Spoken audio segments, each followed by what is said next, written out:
Good day to everyone. Today we will be talking about fluids and electrolytes.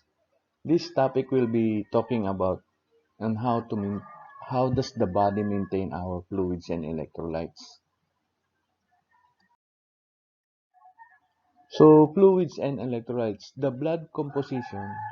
So when we talk about fluids and electrolytes, we also talk about the blood composition because this one affects the way the body controls or maintains or regulates the fluids and electrolytes. So, blood composition depends on three factors.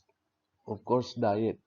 Most of the fluids, okay, we take it from our water that we drink, beverages that we drink, and most of the electrolytes, we take it from the food that we eat. Example, the salt, the potassium from the fruits that we eat, salt, potassium, and also the calcium, the milk, any calcium source. So it is from the diet that we take. Okay, so it will be absorbed in our blood. So it affects the composition of the blood. And cellular metabolism, if you remember, during discussion on the cell product is ATP, isn't it? So it produces energy. While producing ATP, it also produces carbon dioxide and also water. So this is the product of metabolism, no, on cellular metabolism. When you when glucose and oxygen are metabolized, they produce ATP, carbon dioxide, and water. So this one also affects our blood composition. Okay, and also in cellular metabolism, there are also waste product that is being produced, and also it affects our blood composition. Okay, and it affects the way the body regulates fluid and electrolytes.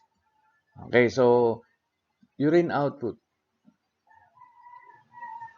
So urine output also affects the blood composition.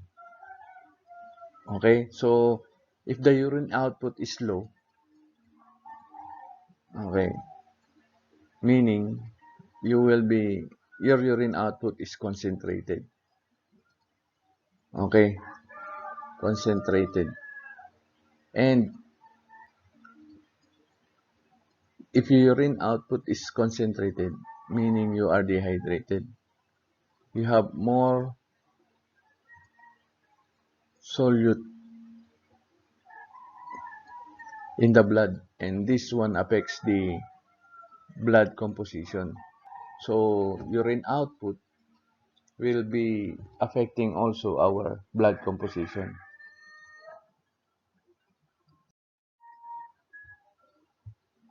Okay, kidneys have four roles in maintaining blood composition. So our kidney is the one responsible in maintaining, or there are four roles that the kidney do in maintaining our blood composition.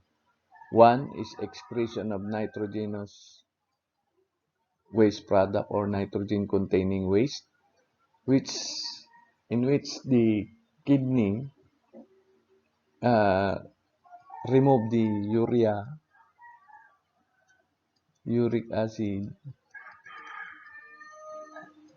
creatinine, no? So these are the nitrogenous waste product. This was discussed before in our renal system, no? So this one is the one removing it. Okay, so the kidney is the one removing the nitrogenous waste product. Okay, so another one is maintaining water balance of the body. Later on, we will discuss this one with the hormone antidiuretic hormone. No, if you remember this one, and maintaining electrolyte balance of the blood. And this one is the aldosterone, and also in the urine, renal tubules. Okay, if you remember, tubular reabsorption through the process of tubular reabsorption and ensuring proper blood pH. So these are the four main roles in maintaining blood composition by the kidney.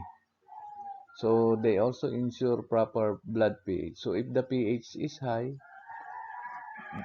so the kidney will do something, no? So they will throw bicarbonate.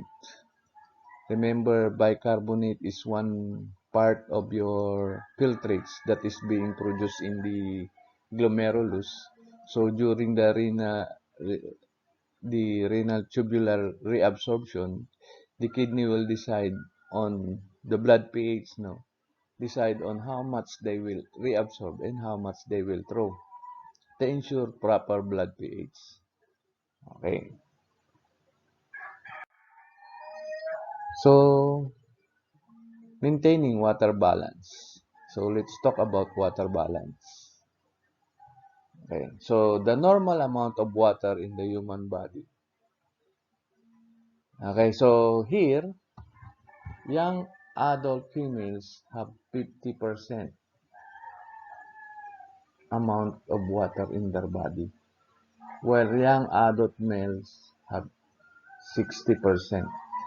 Look at the babies, no? They have 75% of fluid in the body or water in the body. The elderly, they have 45%. So if you become old already, your water in your body becomes low. It's only 45%. So water is necessary for many body function because water is the universal solvent. So in chemical reaction in the body, water is very needed, no? Okay, so and levels must be maintained. If you have excessive water, it's bad. And if you have very low water, it's also bad. So water should be maintained in our body. Okay. Distribution of body fluids. This one is very important. So in your whole nursing career, you should understand the intracellular fluid and extracellular fluid. Okay, we have two, no? It's very easy to understand, but sometimes we are very confused. So we have the intracellular fluid, ICF. They always use this one, ICF. Okay, so memorize this one, ICF. What is ICF? Intracellular fluid. Okay, so this is always being used, this term. So fluid inside the cell, it's very easy, no? Intracellular, all kinds of fluid inside the cell is already called intracellular fluid. So about two-thirds of the body fluid, remember two-thirds of the body fluid. So intracellular fluid is more than the extracellular fluid because this is already two-thirds. So this is one-third. So extracellular fluid, ECF. So they are always using this one, ICF and ECF. So just remember that if you are talking about fluid, ICF is intracellular fluid, ECF and extracellular fluid.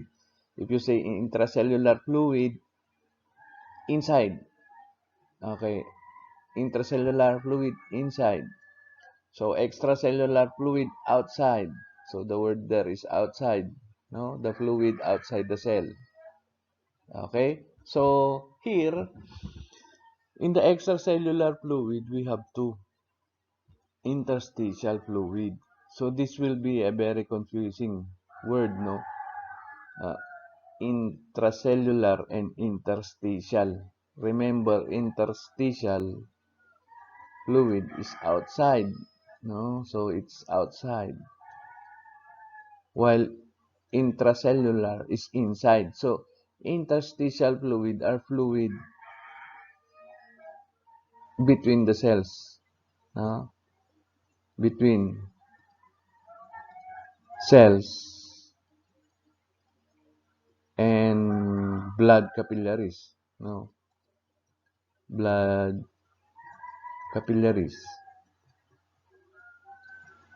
Okay, so interstitial fluid, you can find them outside the cell, just outside the cell, in between the cell and blood capillaries. If you go to the capillary membrane or basement, no, so you can see that there are fluids there.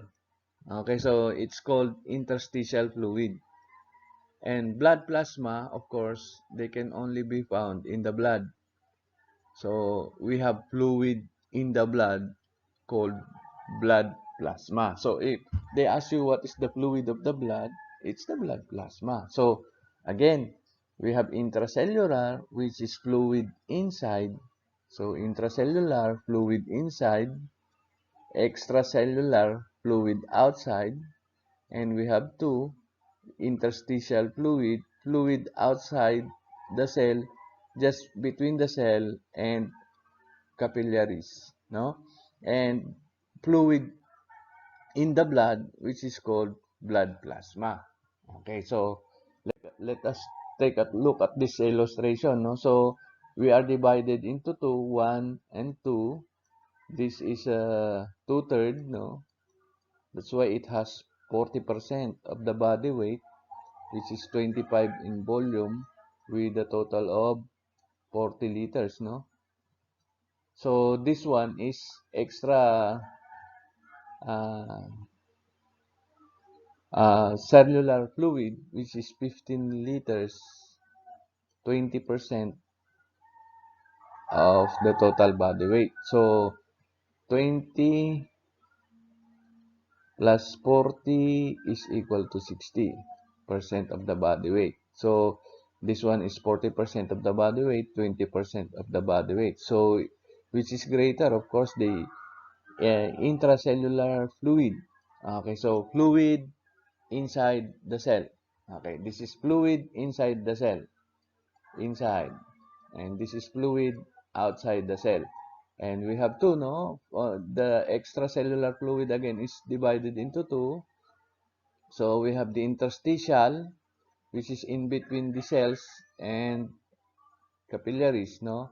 So this is interstitial, 80% of the ECF, and this is 20% of the ECF.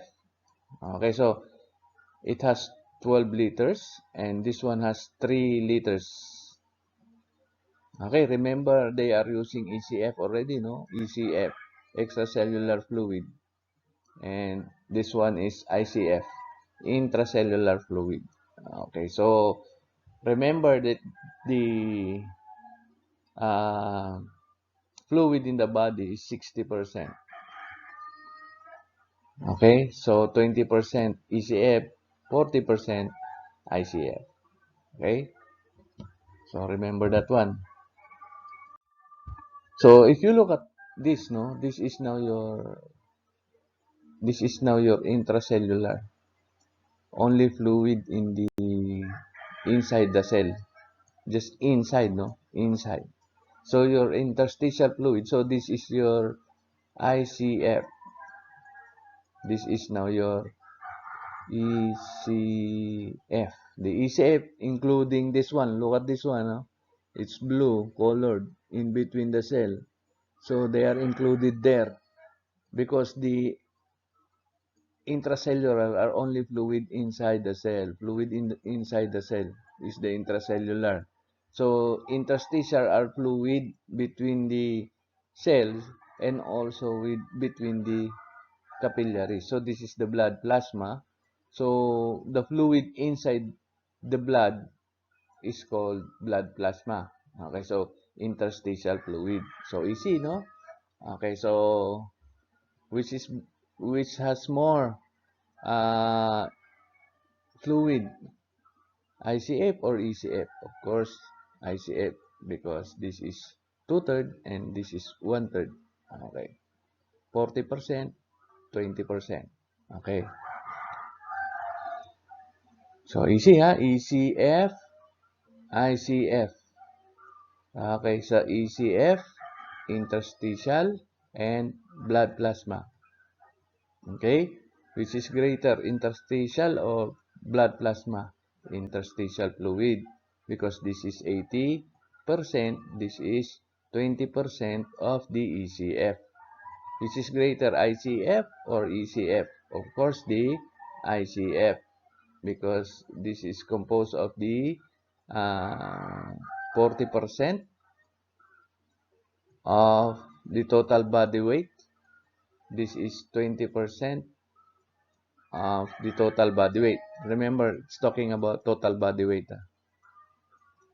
Okay? So, link between water and salt. Of course, where salt goes, water goes, isn't it? So, they love each other. Solutes in the body. So, when you talk about salts, they are the electrolytes now. So, solutes in the body includes electrolytes like sodium, potassium, and calcium. And this is the most popular electrolytes in our body, these three, because they are needed in the muscle contraction, transmission of impulses, and they are the most used in the body. No? Sodium, potassium, calcium. That's why they are to be regulated in the body. If you have too much sodium, it's bad. Too much potassium, it's bad. Too much calcium, it's bad.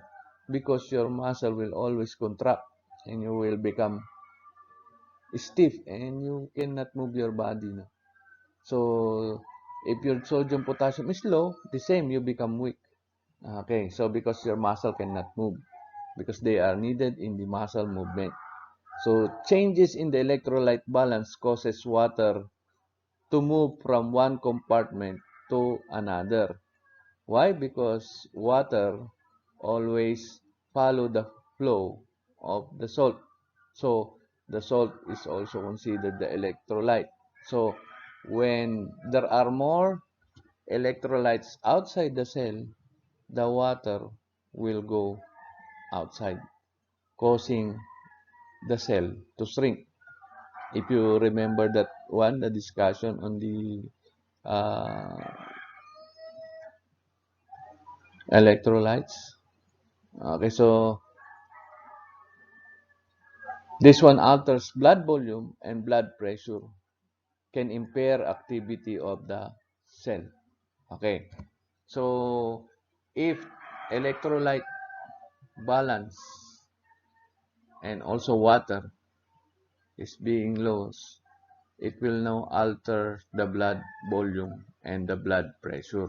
Okay, this one now can impair activity of the cell. That's why water and electrolytes should be regulated and should be balanced. So, maintaining water balance, water intake must equal water output. Okay, so we always tell that our water intake per day should be 1,500 ml, no? But if you are exercising and you are athlete and you perspire a lot, you need 2,000. And also if it is summer, no?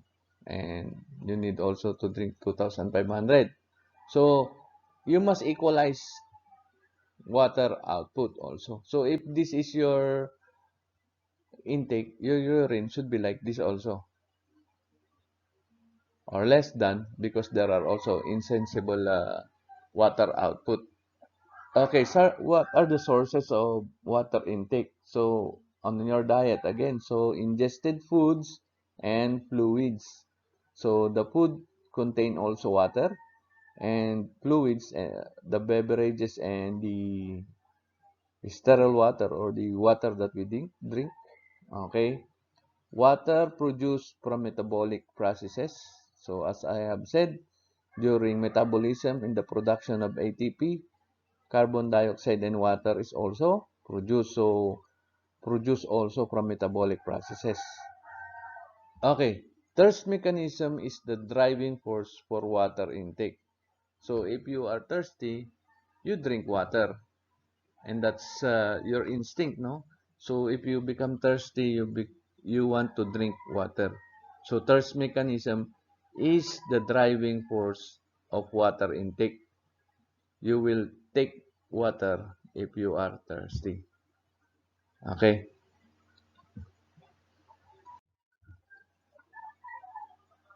So sources of water output. How about the sources of water output? No. So one is vaporization. Sorry, out of the lungs. These are insensible. No. So since we cannot sense the water leaving, also in perspiration, okay, leaves the body in feces also. When we defecate, it contains water also, and also in the urine production. So most are being lost here in the urine production. Okay, so these are the sources of water output, no? So insensible in the lungs. You try to breathe out, no? Exhale. Put your palm close to your nose or mouth, and you see that your palm will be moist, so we can lose water there. You can see, no, you can experiment that our lungs also is excreting water. Okay, so in this illustration, this is our intake per day. Okay, so in the metabolism, we can produce 10%, around 250 ml. Oh, that's large amount, no? In the metabolism. In the foods that we eat, we have 750 ml. And for the beverages that we drink, we have this 1,500 ml. Ang total, all in all, is 2,500 ml. Okay, for the average output per day, it should be the same, no? So, in the feces, we have 4%, which is 100 ml. And in the sweat, we have 8%, which is 200 ml. Okay, insensible loss via skin and lungs, we have 28%. Oh, this is a great amount, no? 700 ml per day. And in the urine, we have 60%. You look at the uh, intake, no, of water. Okay, the way we ingest water, no, and the way we throw in the urine, they are the same. Mm. Okay, that's why if we drink, we ingest water, it is also the amount we urinate. Kita mo yan, 1,500, 1,500. It should be equal. So, per day, this is our intake. This is now our output. Okay? So, including feces, sweat, insensible loss via the skin and lungs through perspiration and exhalation, no? And in the urine. So, this is a general rule, no? That's why if this will not be maintained, there's something wrong with your kidney. That's why in the hospital, they are going to monitor intake and output. Sometimes in your duty, your CI will assign you in one patient INO every 1 hour. Oh, it's very toxic already. So if you have one patient INO every 1 hour, you need to monitor their intake, no, and monitor their output in every hour. Okay, that is to determine how the body can regulate their intake and output. Okay, this is the rule, no? Dilute urine, meaning your urine is having too much water, is produced if water intake is excessive. Oh, you have tried this one, no? So if you drink so much water, if you look at your urine, it's too much water, and the color is even very pale or color water already. That is called dilute urine, no? Less urine or concentrated urine is produced if large amount of water are lost. So if you are very dehydrated, no, if you look at your urine, it is highly concentrated. When you urinate, you observe the composition of your urine. You look at it, it's like a pineapple juice already. So that is called the less urine or concentrated urine, no? So, proper concentration of various electrolytes must be present. Okay, so the renal tubule is the one very responsible in doing this. Okay, so in the tubular reabsorption and secretion, these two, no? Tubular reabsorption and tubular secretion. These two processes in the urine formation are very essential, okay, to maintain electrolytes and water balance in the body. So we have discussed that one, and you have also an assignment on that one on the urine formation.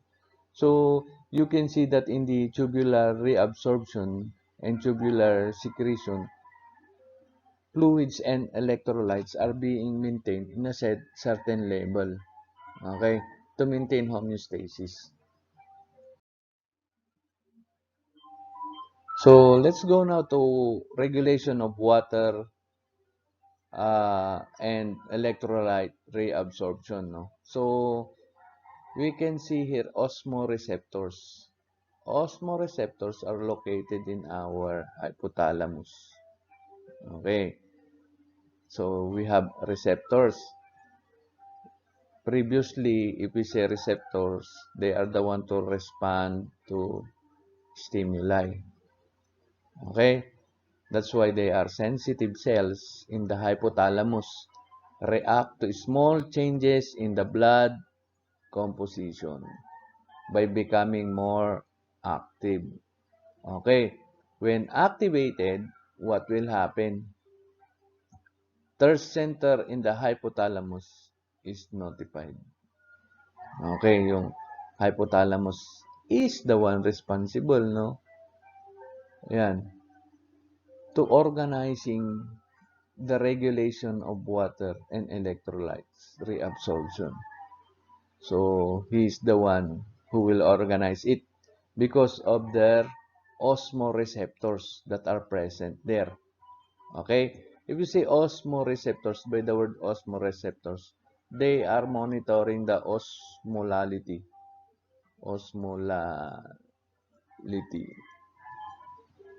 of the blood. Okay? Of the blood.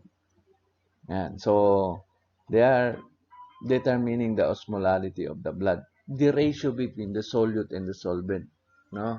So if you are dehydrated, the more solute you have, the more concentration of blood, okay, the more composition of this one, no? Small changes in solute blood composition, meaning osmolality, will activate now your osmoreceptors. Okay, so if there is a very increase of solute in the blood, meaning your blood is dehydrated, it needs to regulate now the water and electrolytes reabsorption. Okay, so this will now activate the thirst mechanism, thirst center of the hypothalamus. So a dry mouth due to decreased saliva also promotes the thirst mechanism. Okay, it's not only the osmoreceptors but also this dry mouth. Okay, due to decreased saliva can promote thirst mechanism. Okay, so there are two factors involved here, no? So if we look at this concept map, okay, so how does the body regulate, no, the water and electrolytes? If there are increased plasma solutes, meaning there is less solvent or water, plasma solutes increases. This one now, these two now will happen, no? These two event or phenomenon. So there is a decreased saliva. Osmoreceptors becomes very sensitive in the hypothalamus, no? This saliva will now cause dry mouth, and these osmoreceptors now and dry mouth will stimulate the hypothalamic thirst center. Okay, so the third center is our brain in the hypothalamus. Remember that one. What is the third center of our body? Hypothalamus. Okay, so what will this one do? Okay, so there will be sensation of thirst. Person now takes a drink, no? So, iinom siya, he will drink because the thirst mechanism is being activated. Oh, ganun pala yan, no? Because of the increased plasma solute. Okay, so water moistens mouth and throat and stretches stomach and intestine. Okay, look at the arrow again, it goes back, no? So, if this one, the stomach and intestine is being stretched, it will again stimulate our thirst mechanism to drink more. Okay, to drink more. And then water is reabsorbed in the GI tract, of course, in the small intestine and large intestine. So these are the two when we talk about digestive system that absorbs water. Okay, so when they are being absorbed, not only here and also the kidney, no? So the plasma solute, if the plasma solute is still, the plasma solute now will decrease in relation to the water, no? So water is being taken, so plasma solute increases. So if this one already achieved the normal value of the plasma solute, it will stop. But if not, it will again repeat this process, no? Sensation of thirst, you will still be thirsty and you drink again until this plasma solute normalize. Okay? So, take a look at the arrow, no? This is increase, this is decrease until normal. Okay? So, if it normalize, it will now stop. So, regulation occurs primarily by hormones. There are two hormones, no? The antidiuretic hormone. If you remember our discussion in the endocrine gland, the one that produces the antidiuretic hormone is the hypothalamus. Okay? But the one who will excrete it, because this hypothalamus now will store it in our posterior pituitary gland, no? You remember that one. So, the antidiuretic hormone prevents excessive water loss in the urine. That's why the name is antidiuretic hormone, no? Causes the kidneys collecting duct to reabsorb more water. So, here in the tubular secretion and tubular reabsorption. Tubular secretion first. So, the peritubular capillaries. Okay, so this antidiuretic hormone is released by your posterior pituitary gland, and the target organ is the renal tubules. So it goes by the blood on the peritubular capillaries and goes to the renal tubules. Okay, so after going to the renal tubules, this one now stimulates the renal tubules to absorb more water. So there will be reabsorption of water. Take note that the antidiuretic hormone, its target reabsorption is direct water, because there are two hormones in the electrolyte and water reabsorption, no? So here the target is the water. Okay, antidiuretic hormone, direct reabsorption of water in the renal tubules. Okay, there is a condition called diabetes insipidus. This is doesn't affect the blood sugar, no? Because the word diabetes. This is because the person, if they lack antidiuretic hormone, they will be having polyuria, meaning excessive urination. So they will always urinate because they don't have antidiuretic hormone. Because water cannot be absorbed in the renal tubules and it will become part of their urine. So the urine output is very high. So occurs when ADH is not released, leads to a huge amount of urine, dilute urine. Okay, the other one is the aldosterone.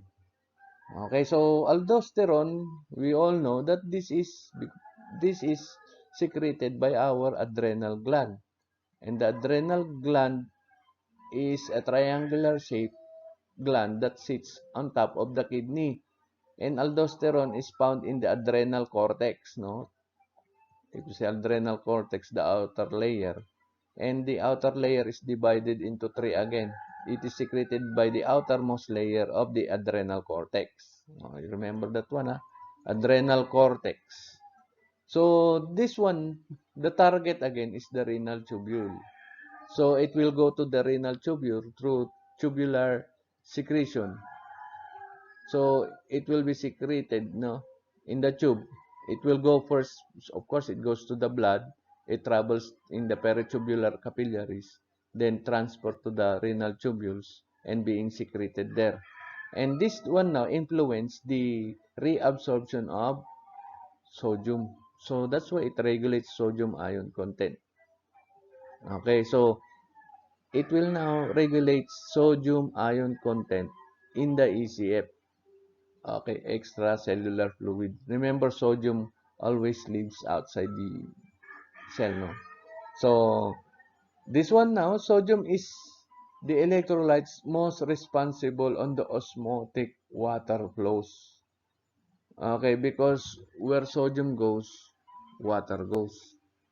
Okay, so aldosterone now promotes reabsorption of sodium ion.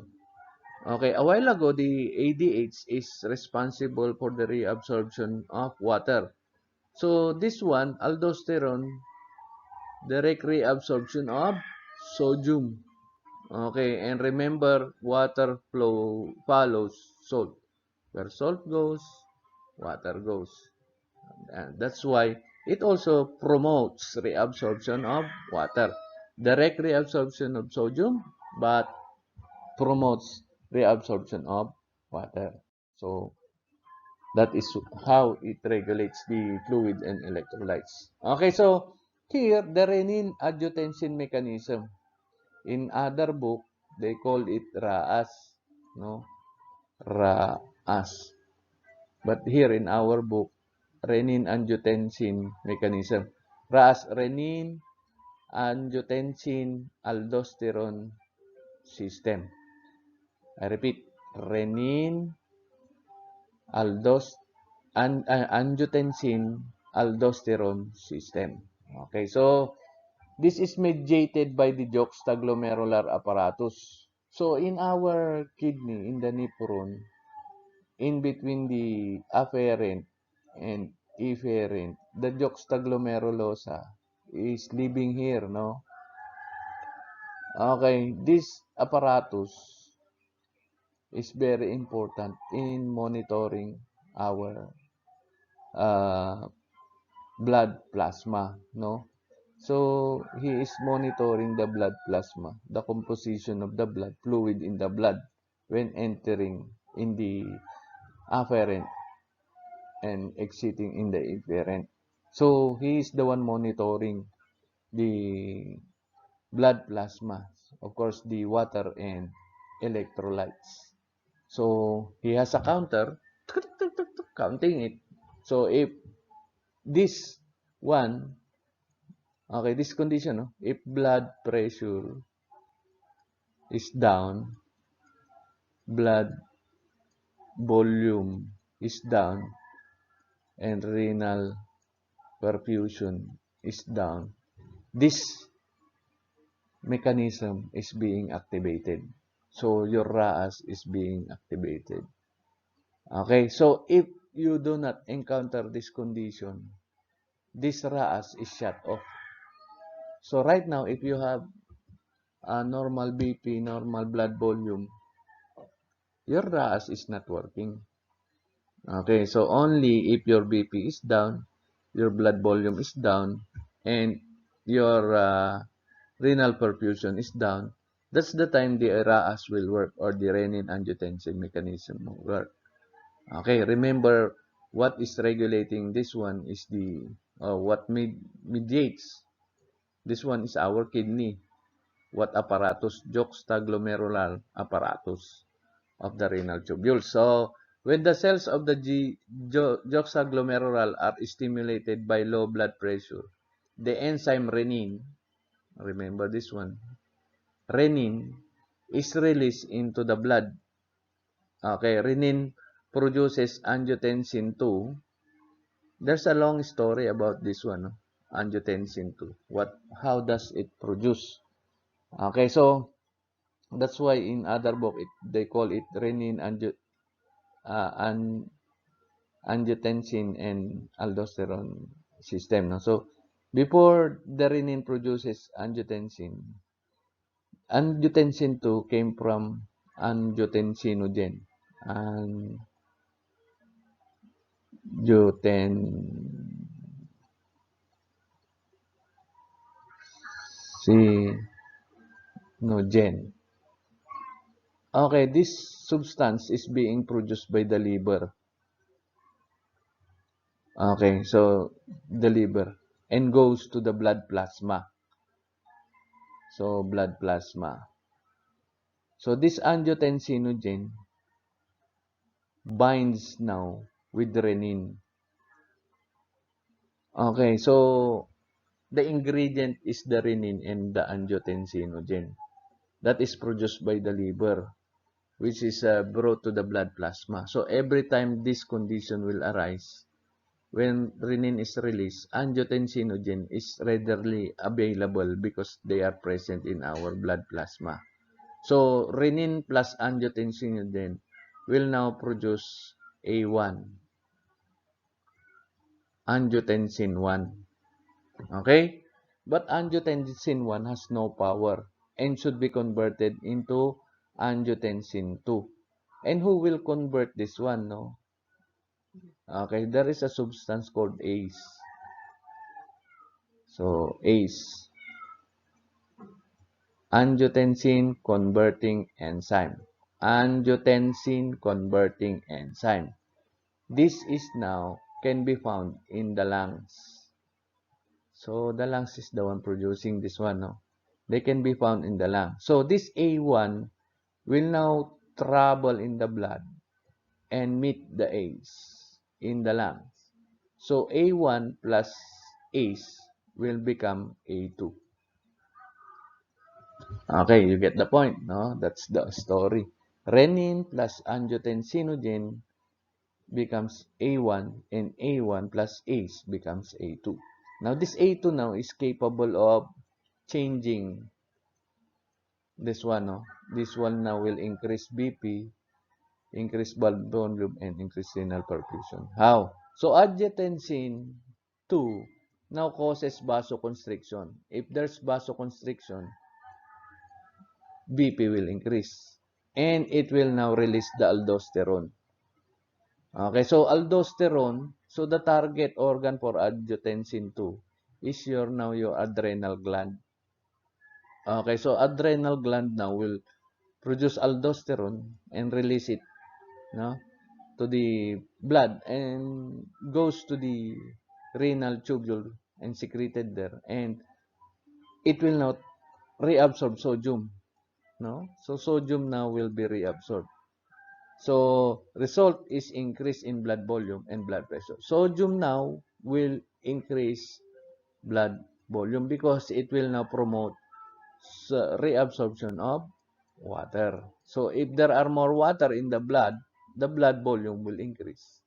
And this will now both increase the renal perfusion.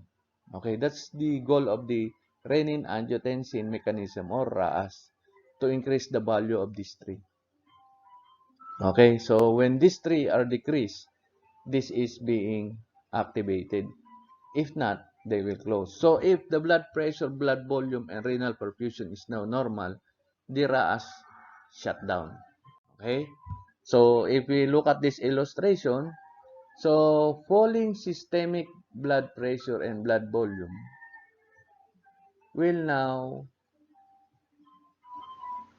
is caused by this three, no? by this 3. Okay.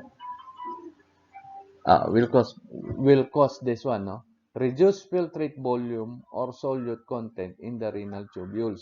So this one will now affect the kidney, okay, and it will inhibit baroreceptors in the blood vessel, and it will now activate the hypothalamic osmoreceptors. So let's go now first for this one, no? The increasing blood volume. Okay, so here, the hypothalamic osmoreceptors now will stimulate posterior pituitary gland to release your antidiuretic hormone. So the antidiuretic hormone will now go to the collecting duct and promotes reabsorption of water. So if water is being reabsorbed, it will now increase blood volume. And here, no, here,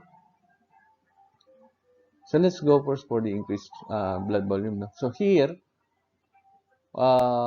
in the kidney, the juxtaglomerular cell or the apparatus will now release renin and produce the angiotensin II.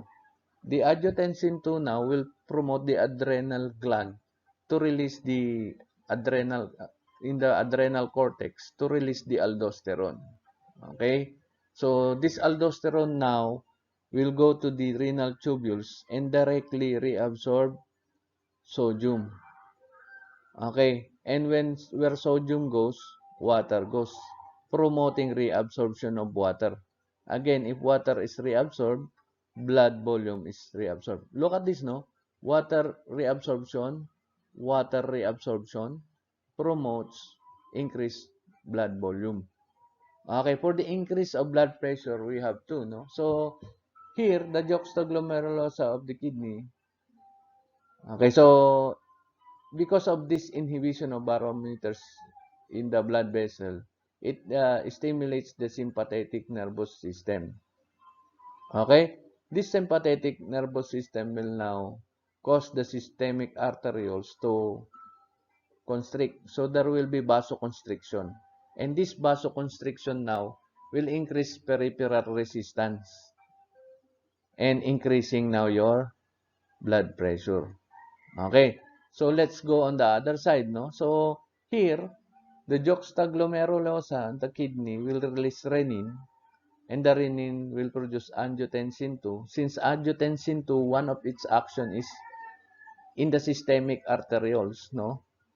It causes vasoconstriction and increases peripheral resistance. So here, no, if you look at this one, they are the same. So their action are the same. Increasing now the blood pressure. Now, if this one is already goal met, okay, if the is already met, it will now stop.